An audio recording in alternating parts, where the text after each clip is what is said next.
अब इस इक्वेशन को ज़रा देखा जाए, ये इक्वेशन हमारे पास है और इसका जनरल सोल्यूशन हमें बनाना है। तो इसे मैं यहाँ पे लिख रहा हूँ, इसको मैंने कहा कि cos 3x cos x minus cos 2x is equal to 0।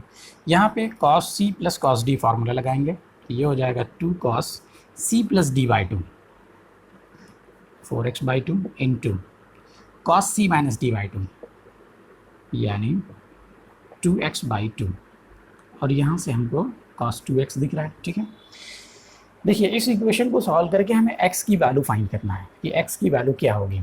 अब आगे 2 cos 2x cos x minus cos 2x is equal to 0। अब यहाँ पे देखिए cos 2x को हम ले सकते हैं कॉमन, तो 2 cos x minus 1 is equal to 0। अब यहाँ पे दो फैक्टर हो गया, अब या तो ये 0 हो सकता है या ये 0 हो सकता है, क्योंकि दोनों का मल्टीप्लिकेशन 0 है।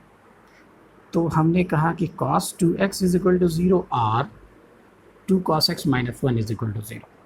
तो अब देखिए cos 2x is equal to 0 है, तो 2x क्या बनेगा, 2n प्लस 1 पाई बाई 2 ये बनेगा। आपको याद होगा कि cos x अगर 0 है तो x is equal to 2n plus 1 pi by 2 होता है।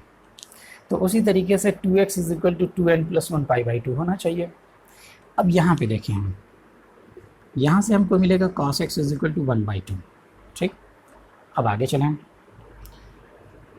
एक सोल्यूशन तो आपका बन गया है, ये हो जाएगा 2n प्लस 1 पाई बाई 4। ठीक है, अब इसके बारे में देखें, cos x is equal to 1 by 2 है, तो 1 बाई 2 कौन से एंगल पर होता है, 1 बाई 2 होता है पाई बाई 3 पे।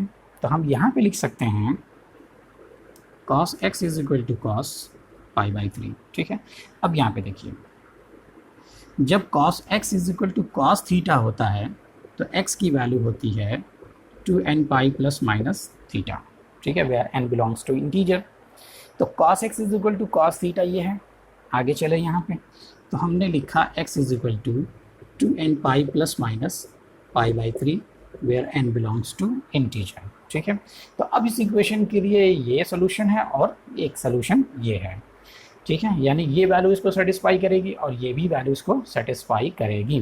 तो ये वैल्यू क्या है, x is equal to 2n plus 1 pi by 4 और इसके ये। ठीक है, और यहाँ से जो हमने वैल्यू फाइंड किया x is equal to 2n pi plus minus pi by 3 है ये। ठीक है, तो यहाँ पे हमने ये फार्मूला यूज़ किया और इसके लिए हमने फार्मूला यूज़ किया था जो अभी हमने पहले लिखा।